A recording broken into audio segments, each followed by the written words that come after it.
this episode of NorCal Refrigeration and H.V.A.C. Dave is a special guest star for Frank at Hunter Refrigeration.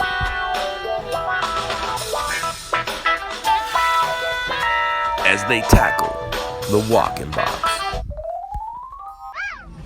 Alright, 7:42, just got done surfing with the kid. Little evening surf. Got a cool column going on. My buddy Frank that has a refrigeration business, he's got a compressor dead on a walk-in. He asked me if I'd come help him tag team that thing since it's getting late. He's gonna have to drive to go get the compressor. I'm gonna do the rip out. Okay, there's the dead one. I'm gonna do the ripping and tearing. Frank went to go get the, Frank went to go get the new compressor and a TXV. I had a dryer on my truck, dryer sight glass combo. We'll cut this flared garbage out of there. Sweat went in. We're gonna convert to 404. This was an old R22 system. It had a good long life, so there's the vagina. Let's go get the Mr. 45. Let's do it.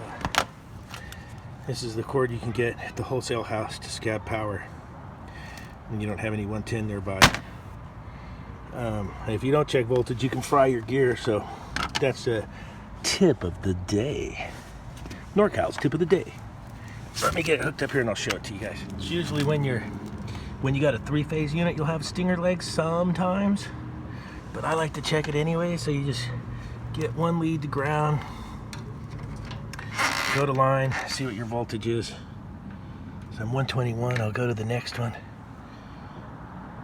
118, so we're good. We're not gonna fry anything with our suicide cord.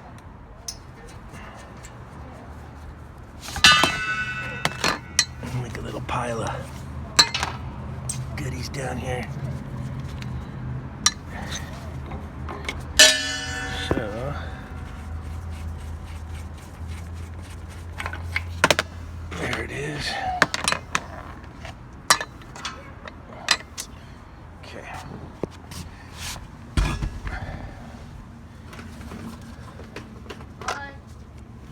Hello, how's it going?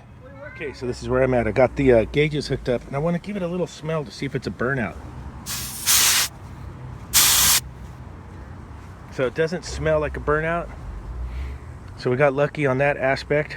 Okay, so that's how the wire's hooked up. I went and pulled the hot out so I could connect onto it. My extension cord, here's the Mr. 45. Sun setting, it's nice out. It's 8:07 p.m. Let's get her started.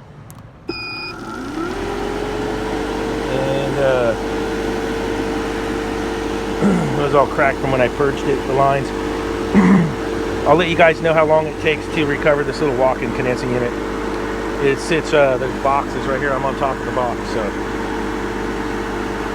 I'm gonna start taking this all apart while it's on the recovery machine, and we'll see how that goes.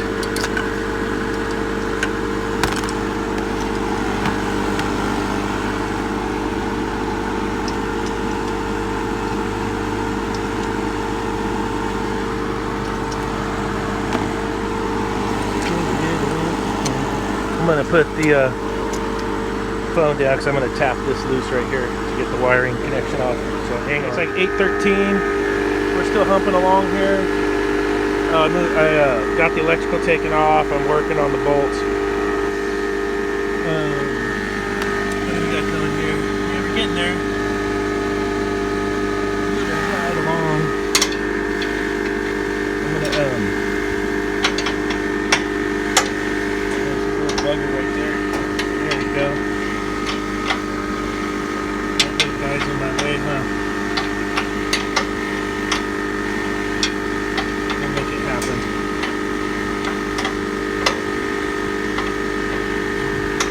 Nuts and bolts, baby.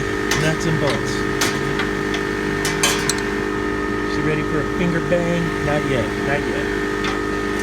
Took that panel off so I could get in there better.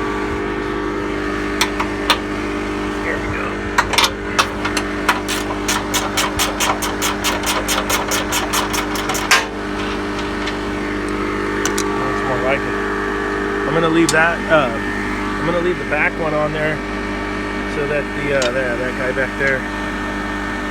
So the compressor is a little bit rigid when I go to take off the rotolock with my big crescent wrench right here after the unit's recovered. Love this manifold. I got it. There's a date code on it. Yeah, 2008 I bought that, April. It's nice to have this for the beater set, you know, for doing recoveries and things. Still on the back end of recovery, we're almost down there. And I went ahead and took my FiberZorb clamp off the unit strut here on the liquid line. So I'm going to cut this and this.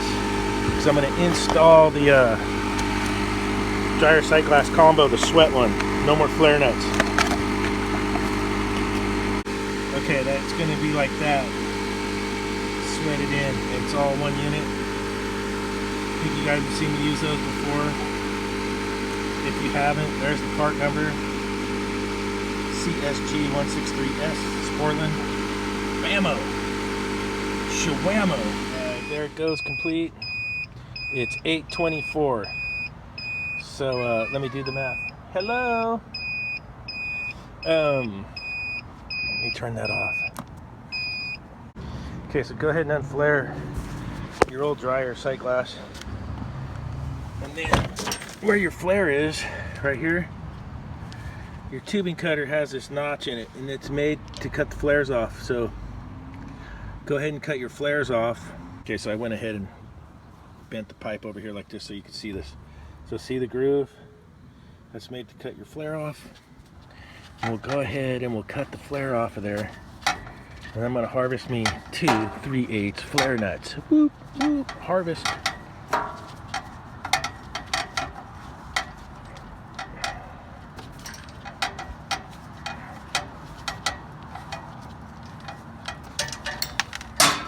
Okay, so that's off. Bammo. Nothing wrong with the flare nut, no cracks. We'll keep that. Okay, you got those cut out. Now's a good time to get your reamer out. And we'll ream these, we'll aim them down, and we'll ream these out. And I'll show you what it looks like before and after the reamer. That's before, and then let's get an after. Okay, there's the after. If it'll focus. It's trying to focus on the Mr. 45. Just thought of another tip for the new guys. When you purchase your wrenches, your adjustable open-end wrenches, get the refrigeration ones with the wide opening mouth, because then you'll be able to fit the rotolocks like on this compressor. See, if you just get the standard crescent wrenches, they don't open wide enough. You want to get the wide opening crescent wrenches. Okay, I went ahead and cut the suction line back. Frank said the new compressor does not have a rotolock. He just called me from San Jose. So I got it cut back, prepped and ready, and we'll do a repipe into the new compressor. And let's go downstairs and rip out that TXV. Okay, here's the box, the old box. There's our evap coil. There's the old TXV, old Danfoss. And you'll see the bags hanging up there. I love it. Let me get to ripping some stuff apart here. I'll get you up there. I gotta climb up there. Okay, there's the valve. And there's the 2 bags. Let me get them out of there. This isn't the first time I found this from the same company that did the install. I know who put them in, but I always install these in the distributor like we're supposed to.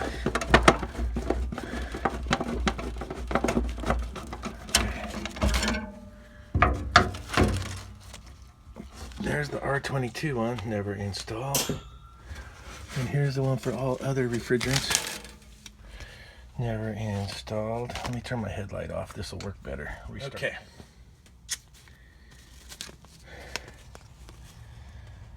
This nozzle is for all those refrigerants. R22. I just dropped the screw. I'll have to go fish for that. Yeah, that's the one for R22 only. There it is. Let me take the valve apart and see what we can look like inside.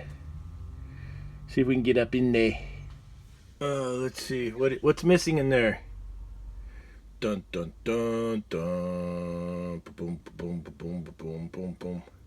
Actually saved me a chore. Normally you got to fish the R22 one out. And then hopefully you got one on your truck for the 404. I keep a bunch on there because I find them all the time. You can stuff it in there. So we're gonna put this one in. That goes inside there. Now I've had past videos where I've explained what this does. This is not a piston.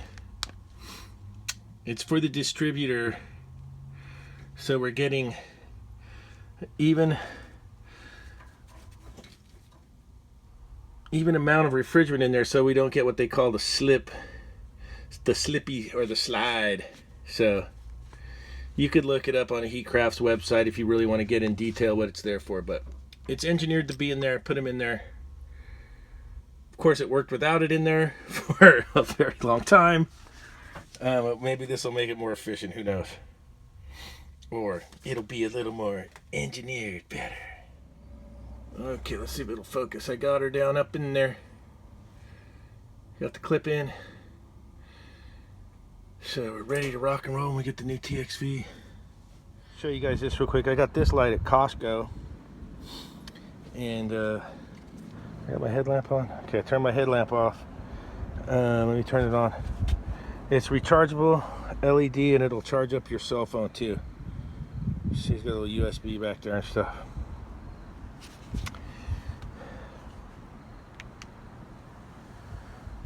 Daylight. I don't even know if I can shine the camera in there. It might kill the camera. This thing here makes daylight. Okay, here's our new TXV. Got the balance ports, Sporlan. 1 1/4 tons through 2 tons. C charge for medium temp for the new guys. If you see a Z charge, as in zebra, that's for low temperature applications. All right, I got the new TXV in, and I'll show you how I got the I got the blue goo on the low side too. It's up in there. I'll show you how I did the compressor install. All right, so I just soap bubbled everything. It looks tight. I checked all the stuff up top at the compressor. Oh, I was supposed to show you the compressor and I didn't yet, so let me get you up there. Frank's up there wiring it. I bent the liquid line in, the suction line. I used the bender, and then I drilled the bottom of the suction line while it was out. Got all the debris out and put in 2 1/4-inch access fittings. What is it? The A31004s. So we could hook up the low pressure control and gauge up on it, since there's no rotolock, there's no suction service valve on that Copeland compressor. Okay, so that's what I did with the suction line. I cut it back, I bent up a piece. This is the Copeland. I gotta straighten out this a little bit more. The wiring's like that. Had to put these 2 in, one for the low pressure switch, one we could gauge up on. I'm bleeding out the nitrogen right now. Frank's working on the wiring. I'm gonna hook up the vacuum pump. Oh, and I got some insulation for the suction line so I can... All right, it's about 11 o'clock at night. We're up and running. Getting her charged up. Frank's got the field piece scale and meter. I think the DL429 is better. Just got her up and running at 6 amps.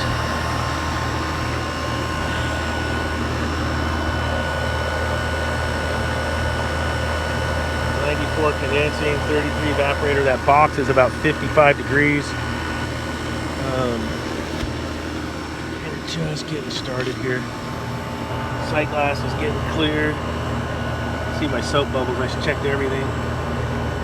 Nice green sight glass. I think we got her down to like 400 microns. Yeah, soapy bubble goodness. All right, sight glass is clear. Ooh, it's getting a little chilly up here in the nighttime. The moon's gone because fog came in. Let's see.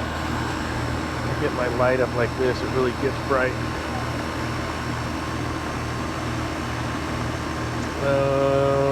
So I'm going to let it run and settle down, and then Frank's going to come back tomorrow and check the superheat.